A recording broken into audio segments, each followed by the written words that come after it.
Okay, let's get started. So yesterday I said I wanted to come back to this right here, Seedtime and Harvest, Summer and Winter Gone.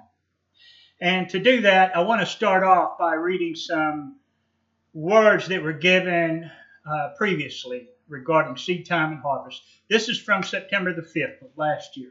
I will change the times and the seasons. They will no longer hold their course. I will cause the earth to vomit and convulse, for she can no longer endure the weight of this people's sin. Behold, I change their course, says the Lord. Then on September the 18th, there was this one that was given. What's about to happen is huge, so huge the earth shakes. The continents break apart and shift. After the continental shifts, a remapping takes place and a renaming of the continents. Peleg.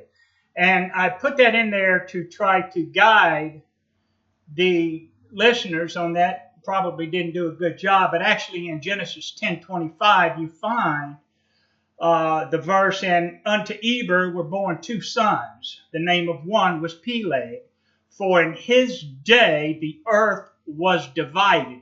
And if you drill down on that word, it actually means to be canaled by water.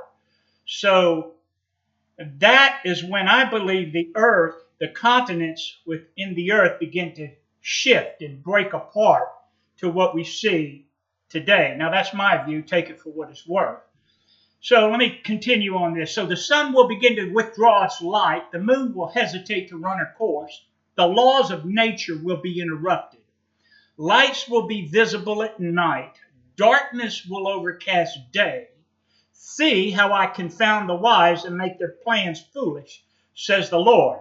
And this year on March the 8th, there was this word. It's winter. No, it's summer. The seasons are messed up. When did this happen? Polar flares, cosmic rain from above the heavens was the word of knowledge that accompanied that. And on the 18th of last month, the seasons change. Seed time and harvest move aside. There are those who contend with pride. My judgments come, they do not delay. Hear from others, what did they say? For those with pride will surely stand aside as the thundering rain drives the seasons away. And then the words of knowledge that accompanied that word was the seasons will flip and the ordering will change. Destabilization in the earth's crust, continental movements, weather patterns not predictable, ozone layer opens up, farming not existent, waters polluted.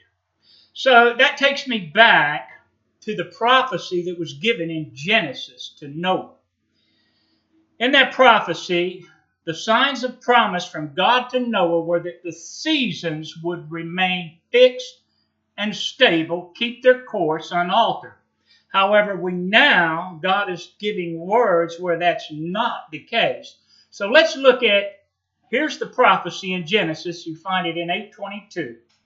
While the earth remaineth, seed time and harvest, cold and heat, summer and winter, day and night, shall not cease. However, there is an overlap prophecy in Leviticus 18 that comes into play.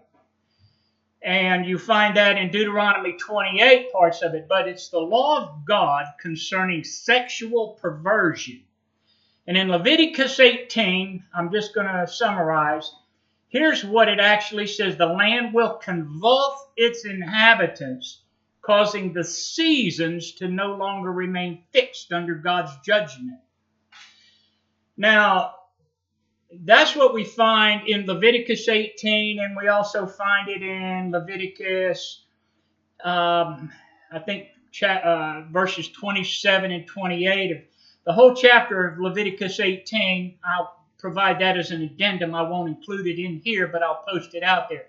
But actually in Leviticus 18, what we find is the sins move from degrees of wickedness to perversion and confusion.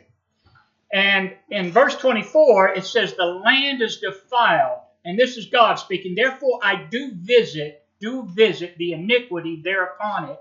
And the land itself vomits out her inhabitants. And that's what we see taking place today. This is what's going on.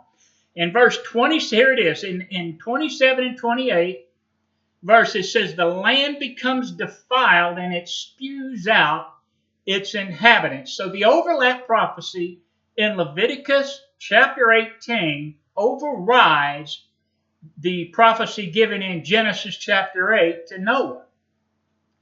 Now, I'm going to move rather quickly on these. So in Leviticus chapter 8, here's the actual verse. The land is defiled. When ye defile it, it will spew you out. That was the promise of God through Moses. And in Jeremiah chapter 16, you find the similar verses. It says, first I will recompense their iniquity and their sin double, because they have defiled my land. And then in Isaiah 24, it says the earth is also defiled. Isaiah 24, the transgressions thereof are heavy upon it.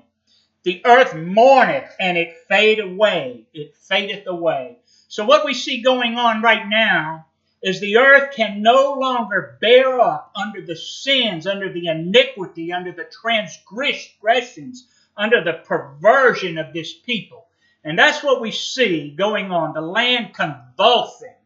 And it's only going to get worse till the entire landscape is changed. Now, I'll close it right there. I do have an addendum of all the verses. I'll post it out there for everyone to read, or you can go to Leviticus 18